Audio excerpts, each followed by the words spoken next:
My name is Nadia Voss.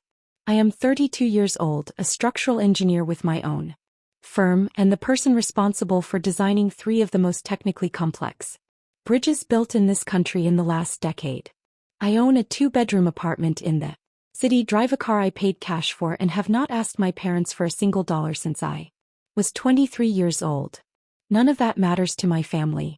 To them, I am the quiet one, the difficult one, the one who moved away and stopped coming home for every birthday and graduation and Sunday dinner. The one who, according to my mother, thinks she's too good for us. My sister Priya is 28. She has a communications degree she never used, a lifestyle blog she updates 3 times a year, and the ability to walk into a room and make everyone in it feel like the sun came out. My parents have always described her as the heart of this family. I was never given a title. For years I told myself it didn't matter. I had my work. I had the satisfaction of watching something I designed on paper become real, steel and cable and concrete, stretched across water. I didn't need their validation. I had built something they couldn't imagine. What I didn't know until 8 months ago was just how much I had also been building for them. It started when my accountant flagged something during my annual review. Over the previous 4 years, I had transferred a total of $94,000 to my parents' joint account. Not in one lump sum. In careful, quiet installments. $1,200 here. $3,000 there. Emergency after emergency. Dad's dental surgery. Mom's car. The roof repair. Priya's photography course. The one that was going to launch her brand. The deposits for Priya's apartment when she moved cities. The month her landlord threatened to evict her and my mother called me crying. I had never said no. I had also never added it up. When I saw the number, $94,000, I sat very still for a long time. My accountant asked if I was all right. I told her I was fine. I drove home and sat at my kitchen table until it was dark outside. I wasn't angry. Not exactly. I was something quieter and more permanent than anger. It felt like I had been looking at a painting my whole life and had finally stepped back far enough to see what it actually was. I didn't call my parents. I didn't confront Priya. I opened a new spreadsheet, went back through every transfer I could document and organized them by date, amount, and stated purpose. Then I forwarded the file to my attorney and asked her to hold it. 3 months later, Priya called to tell me she was engaged. His name was Daniel Rowe. He was the managing director of a mid-sized infrastructure investment firm, the kind of firm that funds the projects I design. Priya had met him at a networking event she'd attended for reasons I couldn't quite follow, given that she had no career to network for. They'd been together 14 months. He was already planning a destination wedding. "You'll love him," she told me. "He's so accomplished. He actually cares about real things, you know? Not just money." I said I was happy for her. I meant it mostly. The engagement dinner was held at my parents' house on a Saturday in April. 31 people. My aunts and uncles, cousins, my parents' friends from the neighborhood. The kind of gathering where everyone already knows the story they're going to tell about it before they arrive. I drove down the morning of. I wore a navy dress I'd bought for a conference in Oslo. Brought a bottle of wine that cost more than the dress. Priya met me at the door with a smile that had something proprietary in it. The smile of someone who knows they are the reason everyone is there. She looked beautiful. It always does. She took the wine without reading the label and handed it to my mother. "Everyone's in the back," she said. "Daniel's already here. Try not to look so serious, Nadia." I went to the backyard. I said hello to my aunts. I hugged my father, who told me I looked tired. I poured myself a glass of water and found a spot near the edge of the patio where I could watch without being watched. Daniel Rowe was easy to spot. Tall, early 40s, the kind of composed that comes from years of boardrooms rather than therapy.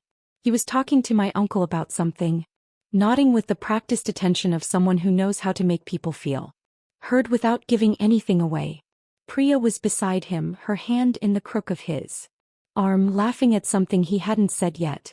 Priya brought him over to me about 20 minutes in. She did it the way you introduce someone to furniture. A brief gesture, a shorter explanation, already moving on. "This is Nadia. My older sister." A beat. She just kinda gets by. Little laugh. You know how some people are just, they're fine, they're happy, they don't really need much. Daniel shook my hand. He was polite. He was about to say something standard. Nice to meet you, great family, when something shifted in his face.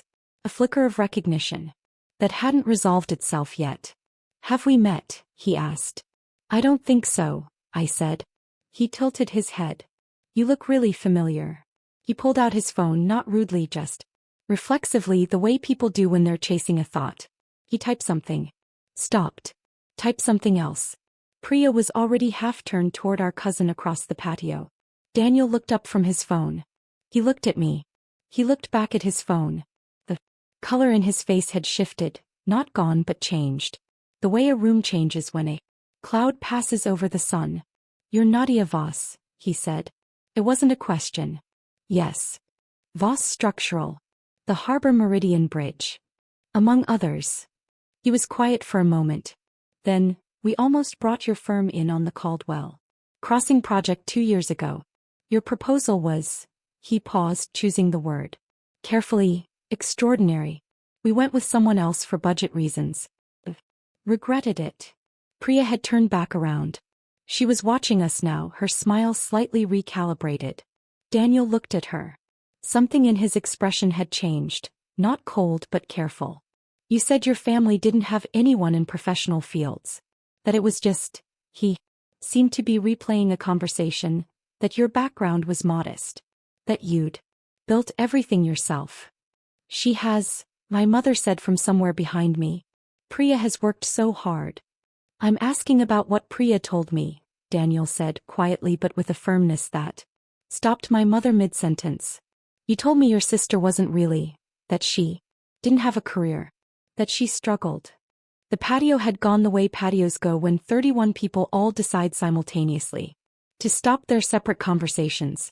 The quiet was specific and total. Priya said, I just meant she's always been, it's complicated, Daniel. Forbes ran a piece on her firm 8 months ago, he said. He turned his phone around. I recognized the article. I hadn't sent it to my family. She's been on 3 engineering award shortlists in the last 2 years. Her bridge design won an international architecture prize. My mother made a sound. My father looked at the ground. Why did you tell me she struggled? Daniel asked. His voice was still quiet. That was what made it land so hard. He wasn't performing. He was genuinely asking.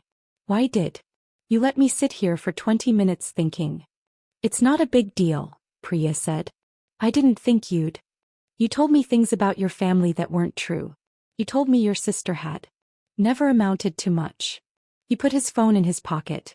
What else have you told me? That wasn't true. No one answered that. Not even Priya. I didn't feel triumphant.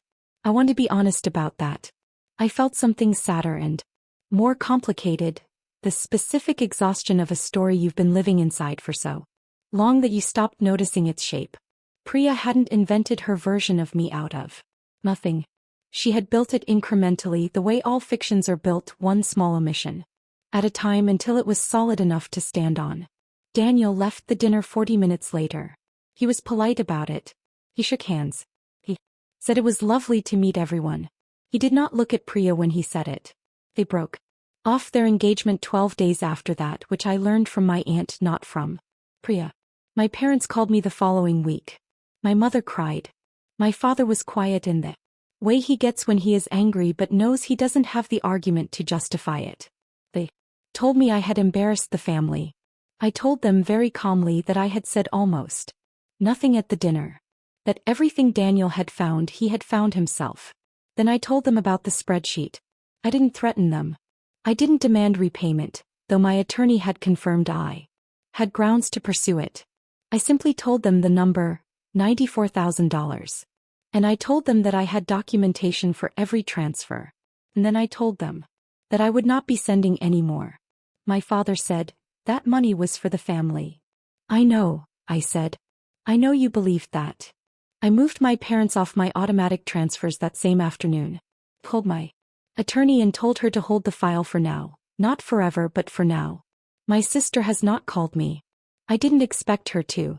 We have never had the kind of relationship where we reach for each other in hard moments. Maybe that's something that could change. Maybe it's just what we are. What I know is this. I built the Harbor Meridian Bridge in 4 years. Spans 1,400 feet. It carries 40,000 vehicles a day.